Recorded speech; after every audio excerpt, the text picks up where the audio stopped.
Ayun po, isang mapagpalang hapon po sa bawat isa po sa atin. Welcome po dito sa FB Live edition po natin dito po sa Rema Pills. Ayun po, kamusta po kayong lahat? Ayun po, at I pray po na nasa maayos po kayong kalagayan. At sa oras po na ito, ihanda po natin yung puso't isipan po natin dun sa pakikinig ng salita po ng Panginoong Sus. Amin po, bago po tayo magpatuloy dun sa pag-aaralan po natin, ay inanyayahan ko po ang bawat isa na yumuko at samahan akong manalangin. Sige po, mag-pray po tayo. Hallelujah, Panginoon. Lord, nagpapasalamat kami, Panginoon, sa bagong buhay, bagong pag-asa, Panginoon, na patuloy mong pinagkakalob sa amin, Panginoon. Lord, sa oras na ito, patuloy, Panginoon, buksan mo, Panginoon, yung puso't isipan namin, Panginoon, sa pakikinig ng salita mo, Panginoon. Hayaan mo, Lord, na kumilos ka sa buhay namin, sa puso namin, Panginoon. Dalangin namin, Panginoon, Lord, sa mapag-aaralan namin sa oras na ito, magbigay paalala, magbigay encouragement, at magbigay reminders at tuwid ito sa buhay namin, Panginoon. Sa oras na ito, i-correct mo kami, Panginoon, sa mga bagay na dapat ayusin sa buhay namin, Panginoon. Pinupuri ka namin, Panginoon, at pinasalamatan sa pangalan ng Panginoong Sus. Amen. Amen. So, ayan po. Kamusta po ulit? Kung may Biblia po kayo, makipagbukasan po kayo sa akin dito po sa 1 Timothy chapter 4 verse 12. Sa mga nakakalam, alam na po ito. Sa mga kapwa ko mga gagawa, alam ko po ay kabisado po natin itong verse na ito. Hayaan niyo po muli na i-share ko po sa inyo itong verse na ito. Sabi niya po sa 4:12 ng 1 Timothy, sabi niya, huwag mong hayaang hamakin ka ninuman dahil sa kabataan mo. Sabi niya po, sa halip maging halimbawa ka sa mga mananampalataya sa iyong pananalita, pag-uugali, pag-ibig, pananampalataya, at malinis na pamumuhay. Kaya po, purihin po ang Panginoon sa kanyang mga salita. Ang isang Kristiyano po ay hindi lang po dito sa loob ng simbahan. Ang Kristiyano po ay pati sa labas ng simbahan ay Kristiyano pa din.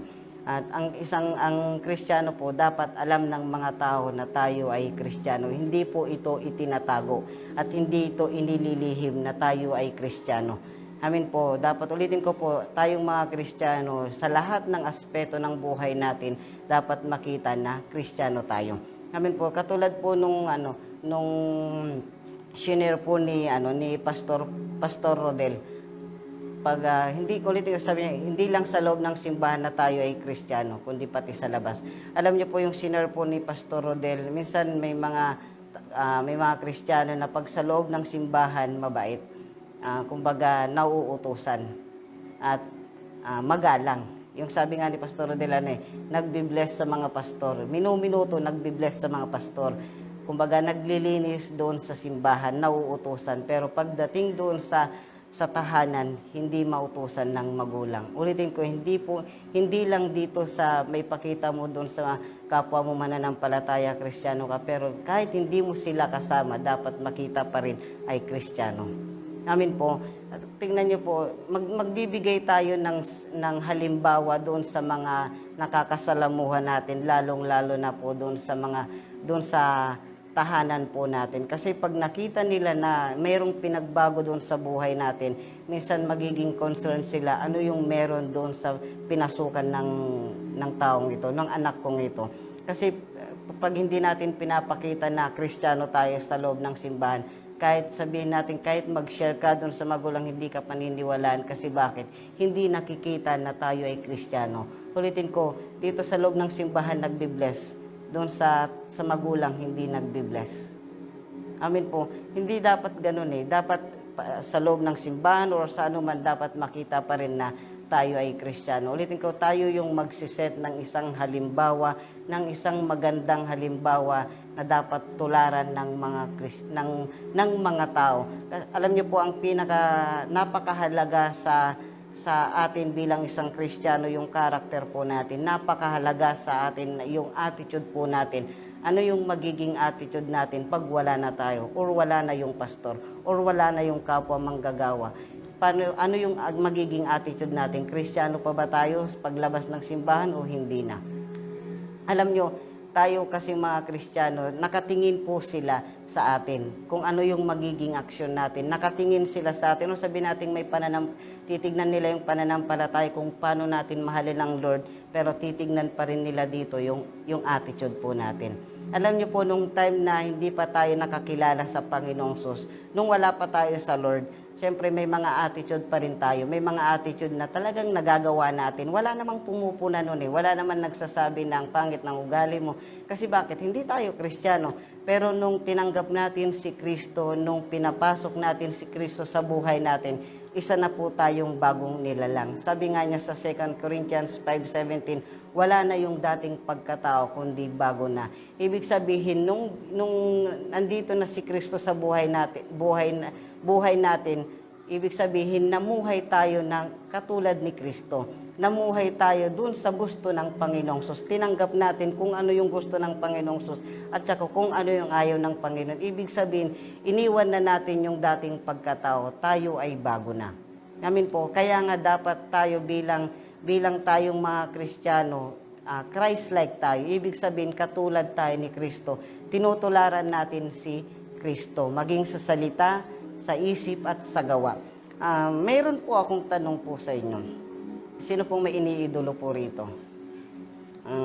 Meron po akong napanood. Siguro lahat tayo may mga bagay, may mga iniidolo, may siguro artista, yung iba Korean, ganyan. Korean yung iniidolo po niya.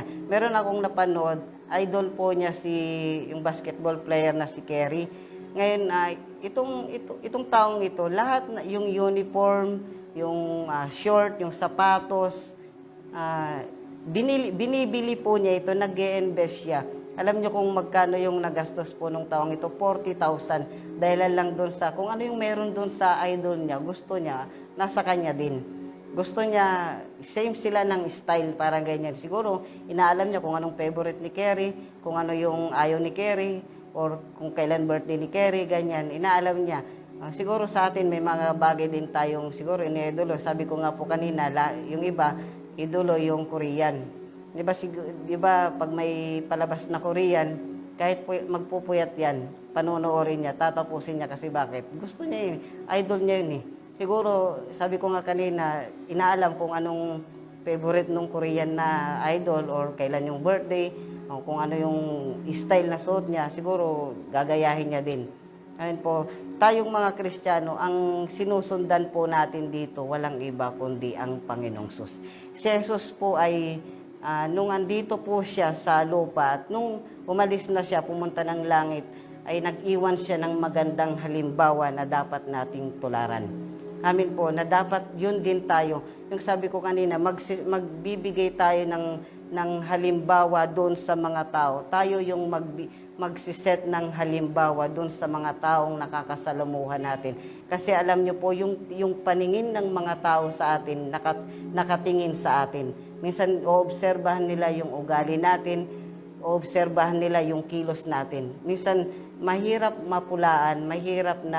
mapulaan tayo kasi bakit ang mapupulaan dito unang-una walang iba kundi ang Panginoong Sus. Minsan the way na tayo magsalita, makipag-usap doon sa mga tao, dapat makita pa rin si Kristo sa buhay natin. Amin po. Kasi ulitin ko, ang tingin ng mga tao sa atin perpekto. Pag nakahawak tayo ng Biblia, ang tingin ng mga tao sa atin perpekto. Pag nagkamali tayo, pupunayan nila tayo, ganyan ba ugali ng Kristiyano?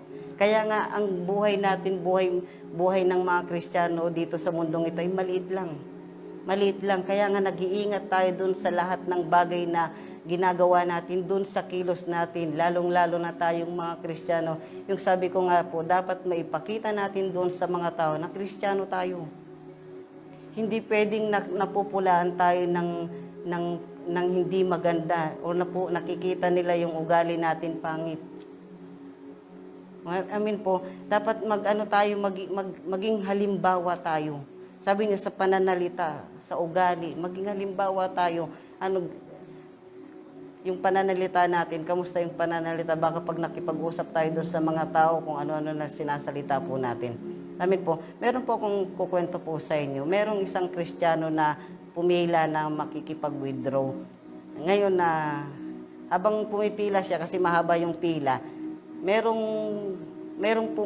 isang taong doon sa likod ng Kristiyano na ito, merong nakapila din. Nung pagtingin nung hindi Kristiyano doon sa likod nun, nakita niya, nakilala niya, sabi niya, Kristiyano, sabi, nakilala nung taong ito.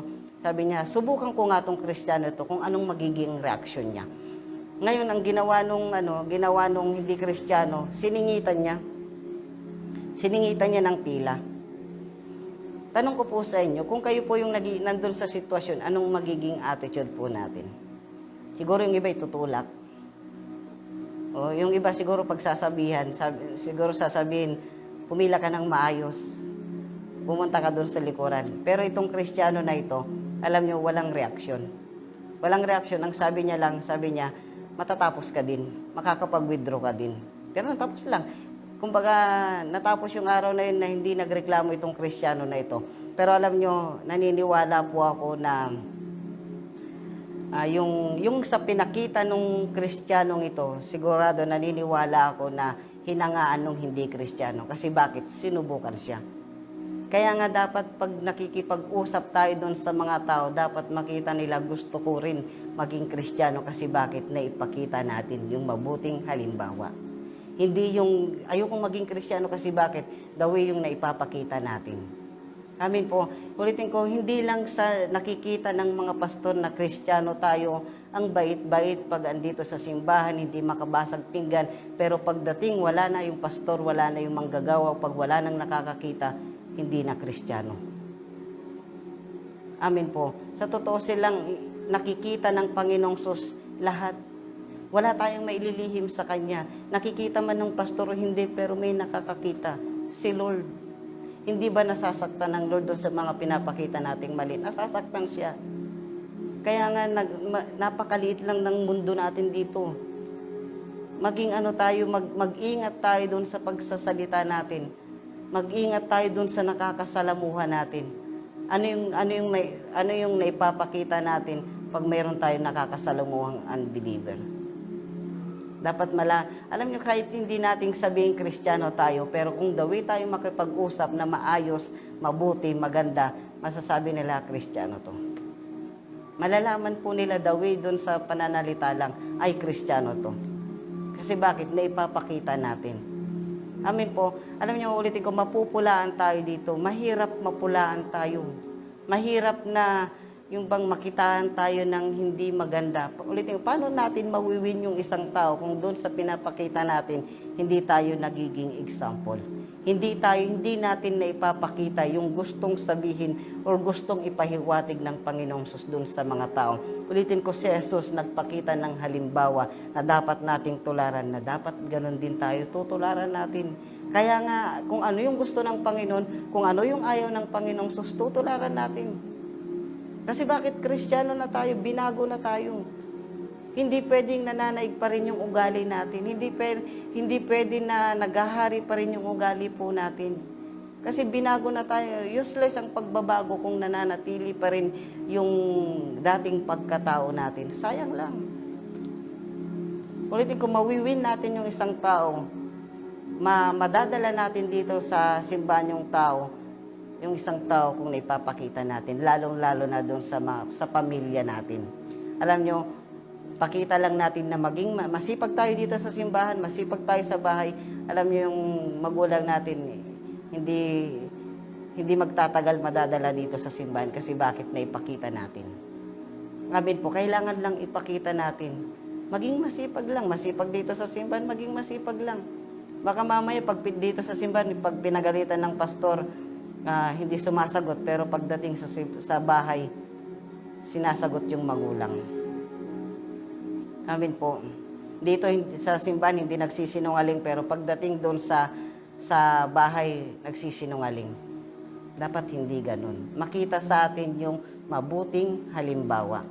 Ulitin ko, tutularan nila tayo. Kung ano yung pinapakita natin, tutularan nila tayo. Last po, may isa pa po akong kwento. May isang nagtatrabaho. Ang oras ng trabaho po niya, itong taong ito ay alas 8 ng umaga, hindi pwede siyang malilate. Kailangan bago mag-8, nakabiyahe na siya para siguro pag na-late siguro, pagagalitan or may bawas doon sa sahod po niya pag na-late. Ewan ko lang po, ganyan. Ngayon, nung papasok na siya, nung pagtingin niya yung oras niya, nakita niya, 8 na. Sabi niya, late na ako. Sabi niya, nataranta siya, hindi na nag-almusal, naligo lang ng konti, nag-drive siya papuntang sa trabaho niya. Ngayon sa pagda-drive niya, hindi niya mabilisan kasi meron doon sa harap niya na mabagal magpatakbo. Hindi siya makapag-overtake kasi bakit? May mga sasakyan doon sa magkabila. Ngayon sabi niya, binubusinahan niya, nagagalit na itong taong ito kasi bakit? Bilisan mo magpatakbo kasi late na ako. Kanya ugali niya, natataranta na siguro, masesermonan. Ngayon sa pagmamadali niya, hindi niya namamalayan, yung sa harapan niya biglang nagpreno at hindi nakapagpreno itong late na tao na to. At sa madaling salita, nabangga niya yung sa harapan niya. Ngayon, galit na galit. Sabi nung taong ito, ano ba yan? Sabi niya, malas na tong araw na ito, parang ganyan. Ngayon, ang init ng ulo niya, lumabas siya. Lumabas din yung nasa harapan niya. Ano ba yun? Nag-aanoan sila. Nagagalit itong nakabangga. Galit na galit. Sabi niya, ba't ang tagal mo, ba't nagpreno ka kaagad? Ba't ang bagal mong magpatakbo? Late na ako, nagsasalita, pero yung nabangga niya, tahimik lang. Ngayon dumating yung mga pulis. Tinanong kung anong nangyari. Pagdating ng pulis, nagsalita ito kasi ang bagal magpatakbo.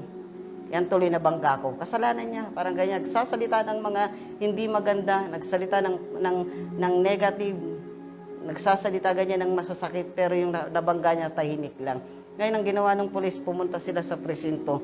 Daldal pa rin ang daldal itong taong ito, hindi tumahimik na sa kakadaldal. Hindi na siya nakapasok kasi doon sa nangyari. Ngayon, sabi nung pulis, dalang pumunta na kayo, pupunta ako doon sa nangyari na nabanggaan, ganyan.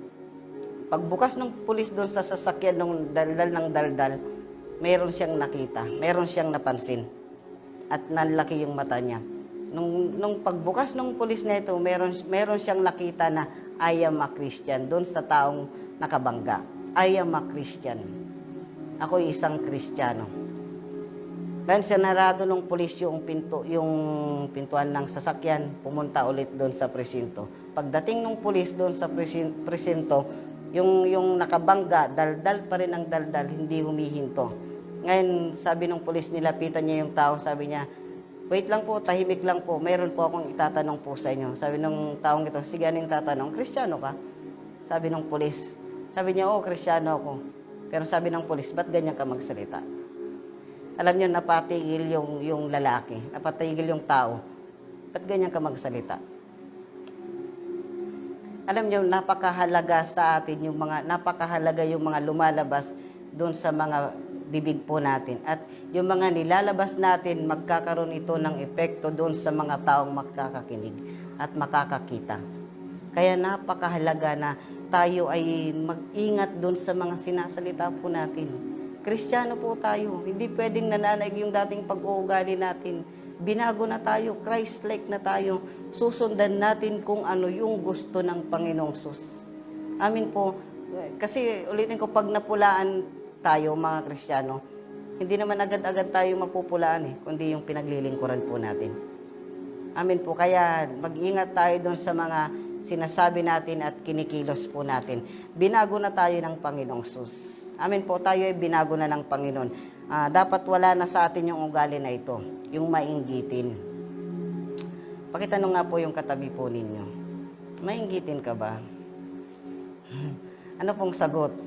Baka mamaya kung ano yung nakikita nyo po doon sa tao, doon sa mga tao nandito, gusto nyo rin, tayo rin mayroon. Number 2 po yung mapagmataas. Dapat wala na yung ugali na ito. Kristiyano tayo, dapat mababang loob lang tayo. Walang Kristiyanong mayabang. Pakitapik ulit po yung katabi po ninyo. Humble lang. Sabi ng Biblia, ang nagpapakumbaba ang siyang itinataas ng Panginoong. So, sabi po, makasarili. Sino pa kasarili po dito? Hindi ko po kayo nakikita. Baka mamaya kumakain ka, ikaw lang nag-iisa, hindi ka nagyayaya. Amen po. Baka mamaya nagtatago ka ng ulam. Hindi ka nagsishare doon sa kasama mo. Baka mamaya pag nag-share ka, mas malaki yung sayo, sa kanya, maliit lang. Amen po. Dapat wala na yung ganun. Magagalitin. Sino pong magagalitin po rito? Huwag po kayong magtataas po ng kamay. Kung alam natin na mayroon pa yung mga bagay na yan, it's time na dapat baguhin po natin. Ulitin ko, binago tayo ng Panginoong Sus. Ito po yung last, mapagtanim ng sama ng loob. Kristiyano na tayo. Amen po. Dapat wala na yung ganyan, nasaktan tayo. Dapat hindi tayo nagtatanim ng sama ng loob. Wala na dapat yan. Sanay tayong masaktan. Amen po. Tayong mga Kristiyano, sanay tayong masaktan.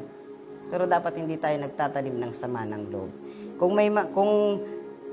Kung nasa iyo pa itong mga ugali na ito, yung mga binanggit ko po, mga kapatid, hindi po tayo tunay na Kristiyano.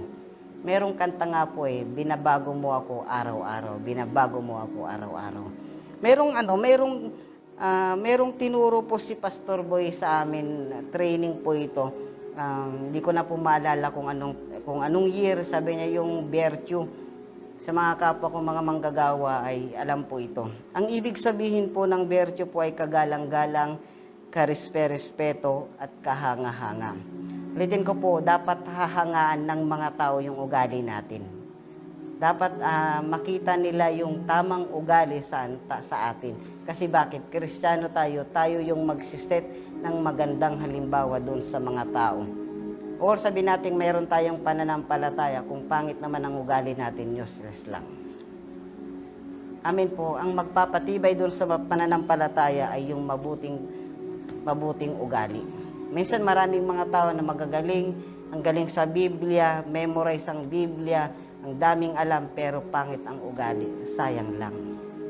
Titignan kasi rin dito ng Panginoong Sus yung ugali natin Amen po, ulitin ko po, hindi dapat mapagmataas ang ugali ng isang Kristiyano. Mababa lang. Wala sa atin dapat yung mapagmataas na ugali. Wala dapat sa atin yung sinasabing mahangin. Dapat always humble lang.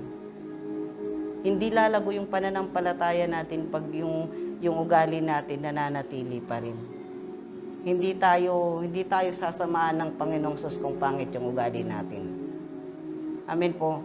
Ulitin ko, si Jesus po yung nagbigay ng magandang halimbawa na dapat nating tularan. Amen po. Maging mabuti tayo, maging halimbawa tayo sa mga taong makakasama natin.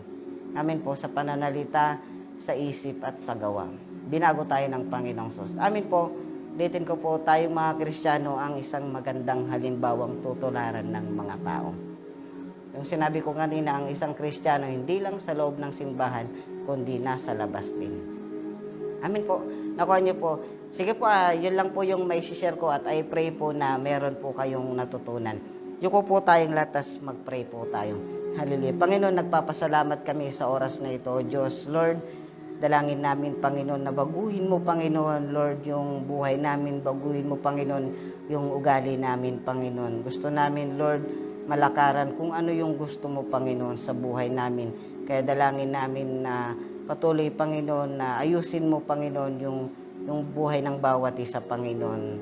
Salamat, O Diyos, sa pagsama mo. Salamat, O Diyos, sa paggabay mo sa amin, Panginoon. Wala kaming magagawa, Panginoon, kung hiwalay kami sa iyo, O Diyos. Hayaan mo, Lord, ikaw yung maging sentro ng buhay namin.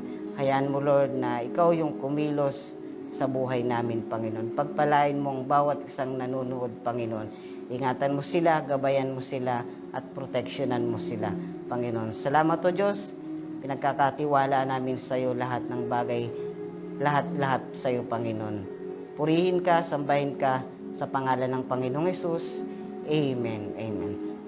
So ayan po at maraming salamat po sa bawat isa. Pagpalain po tayo ng Panginoon. God bless po.